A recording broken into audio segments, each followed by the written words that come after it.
Good morning friends. तो आज के हम वीडियो में समझने वाले हैं कि बिग ओ नोटेशन क्या होता है। इस वीडियो में हम बहुत ही सिंपल लैंग्वेज में समझने वाले हैं कि बिग ओ नोटेशन यूज़ क्यों होता है, क्या होता है और कितने टाइप के होते हैं, कौन सी एल्गोरिथम का परफॉर्मेंस क्या होता है।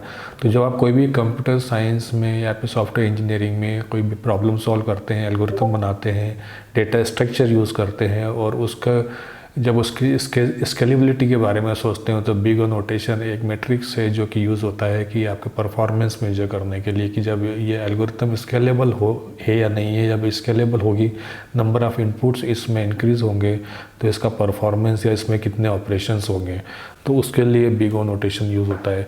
तो बिग ओ नोटेशन की डेफिनेशन यदि हम समझे तो big O notation is a metric that use to analyse the efficiency and performance of the algorithm of the software programme.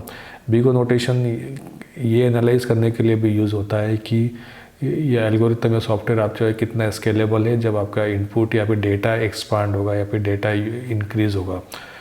तो प्रैक्टिकल टर्म्स में हम समझते हैं कि एक बहुत ही सिंपल रियल लाइफ एग्जांपल लेते हैं कि जैसे आप घर से अपने लैपटॉप से कुछ एक फ़ाइल सेंड करना चाहते हो ऑफिस में, तो वो फाइल की साइज़ होगी कुछ MB या कुछ मे बी 10 MB 100 MB।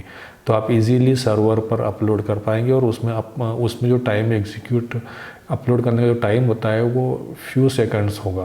तो जैसे आप 1 MB की फ़ाइल अपलोड कर रहे हो तो लेस देन 1 सेकंड भी हो सकता है। जब आप 100 MB की फाइल अपलोड कर रहे हो तो हो सकता है कि उसमें फ्यू सेकंड, 10 सेकंड, 20 सेकंड्स लगे। लेकिन जब आप 100 GB या 1 टेराबाइट या 100 टेराबाइट का डेटा अपलोड या सेंड करना चाहते हो तो वो मिनट्स, आवर्स या डेज़ भी ले सकता है। इनफैक्ट 100 या टेराबाइट्स में डेटा अपलोड करना मे बी आपके सर्वर टाइम आउट हो जाए और अपलोड ही ना हो।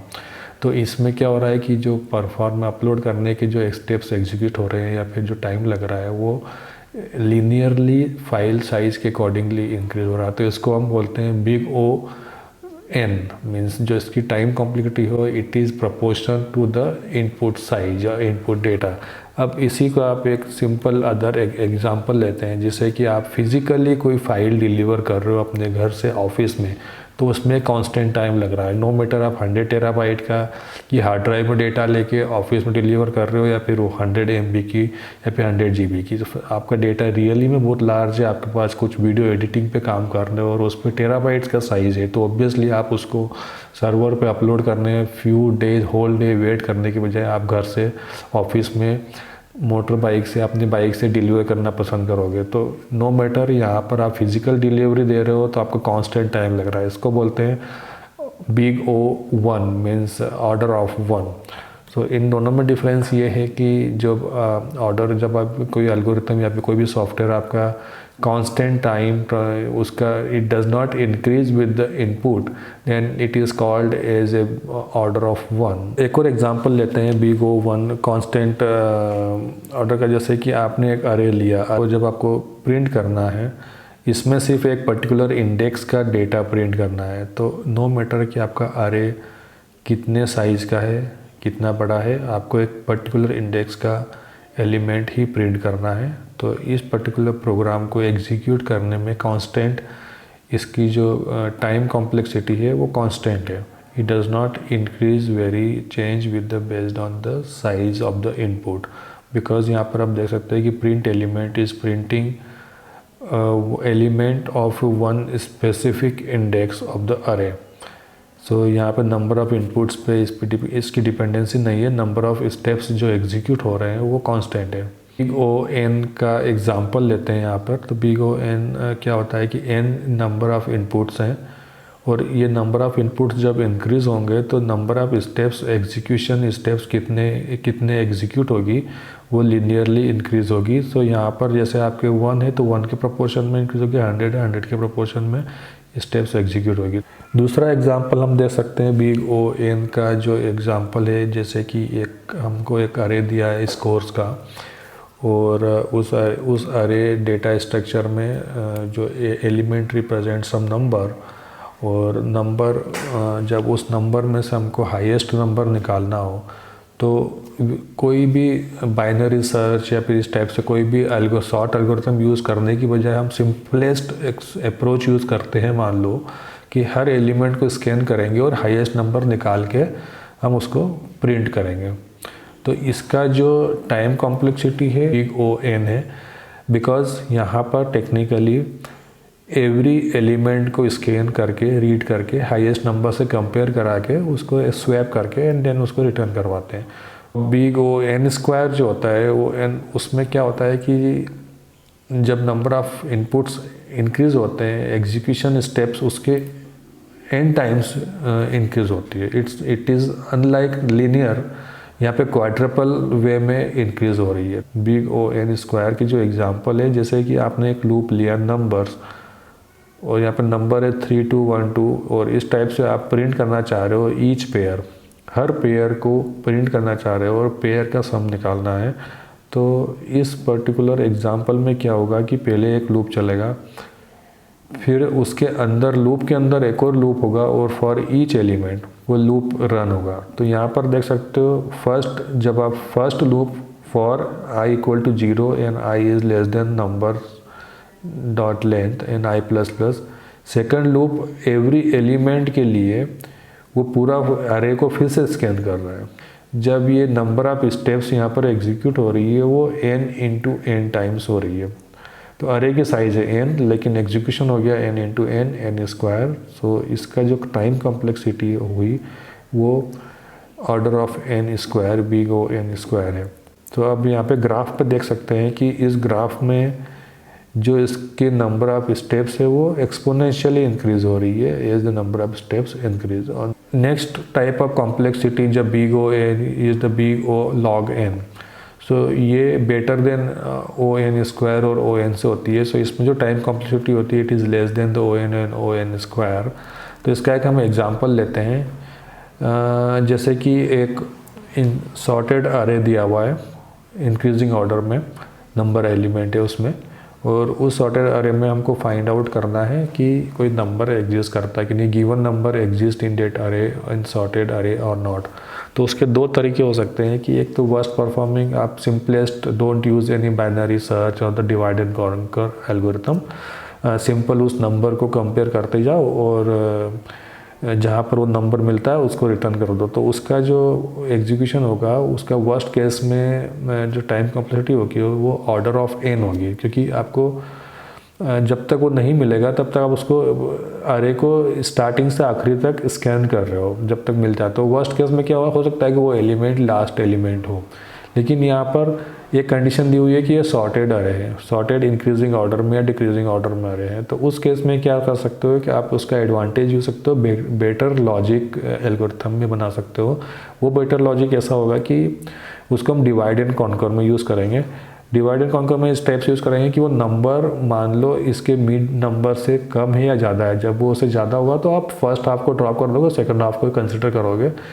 तो इसमें क्या हुआ कि आपने डिवाइड कर लिया, that means you already have drop the one half of the array, don't need to scan that half. तो यहाँ पर स्टेप्स रिड्यूस हुई है। इस टाइप से क्या एवरी स्टेप्स पे आप उस रिमेनिंग अरे को 2 पार्ट में डिवाइड कर रहे हो, मतलब आप डिवाइड एंड कॉन्कर कर रहे हो। तो इस टाइप से आपकी जो स्टेप्स होगी वो ये होगी, आपके पास n इक्वल टू 8 है तो 3 स्टेप्स होगी, n इक्वल टू 16 है तो 4 स्टेप्स में ही आपको नंबर मिल जाएगा, n इक्वल टू 32 है तो 5 स्टेप्स एग्जीक्यूट करने में भी you can find it number in the sorted अरे। सो इसका जो फॉर्मूला है वो टेक्निकली आप क्या देखोगे कि 2 की power steps equal to n, मतलब आपके दैट मीन्स मैथमेटिकल है, यदि आपको समझ में नहीं आए तो उसको स्किप कर सकते हो, लेकिन इसका जो स्टेप्स एग्जीक्यूट करने में जो लग रहा है log 2n, मतलब log base 2 n is the element. So actually यहाँ पे बेस 2 इसलिए यूज कर रहे हैं कि हम उस अरे को हम 2 पार्ट्स में डिवाइड कर रहे हैं। तो 2 की power 2 to the power steps, number of steps equal to number of elements. तो उसको जब आप number of steps equal to log base 2n, so basically number of steps की जो मैट्रिक्स होगा वो यहाँ पे टाइम कॉम्प्लेक्सिटी हुई order of log n। So order of log n का जो ग्राफ बनता है वो इस टाइप से बनता है। रूल्स होते हैं कि जब आप किसी भी एल्गोरिथम की टाइम कॉम्प्लेक्सिटी निकालते हो तो उसमें क्या होता है कि आप एक्सप्रेशन को सिंप्लीफाई करने के लिए कुछ एक्शंस ले सकते हो, जैसे कि ड्रॉप कांस्टेंट। ड्रॉप कांस्टेंट में क्या होता है कि जब आप कोई भी स्टेप्स कैलकुलेट कर रहे हो कि उसके अंदर जो भी कांस्टेंट है उसको ड्रॉप कर सकते हो, बिकॉज वो जो कांस्टेंट है it does not matter when, जब आप नंबर ऑफ इनपुट्स जब इंक्रीज करोगे, स्केलेबल करोगे, वो जो n number is increasing, you know that in that case the constant does not matter, constant will be constant. So for example आप 2 for loop use कर रहे हो, एक फॉर लूप एग्जीक्यूट हुआ, फिर दूसरा फॉर लूप एग्जीक्यूट हुआ। यहाँ पे फॉर लूप के अंदर फॉर लूप नहीं है, लेकिन फॉर लूप के बाद में दूसरा फॉर लूप है। तो पहला फॉर लूप जो है वो उसकी time complexity order of n, second for loop है उसकी भी ऑर्डर ऑफ n है, दोनों को सम करोगे order of n plus order of n, तो वो हो जाएगा order of 2n। In technical terms में उसको बिग ओ एन ही बोलेंगे, ऑर्डर ऑफ n ही बोलेंगे। यहाँ पर कांस्टेंट को ड्रॉप कर सकते हैं because constant does not matter in this matrix.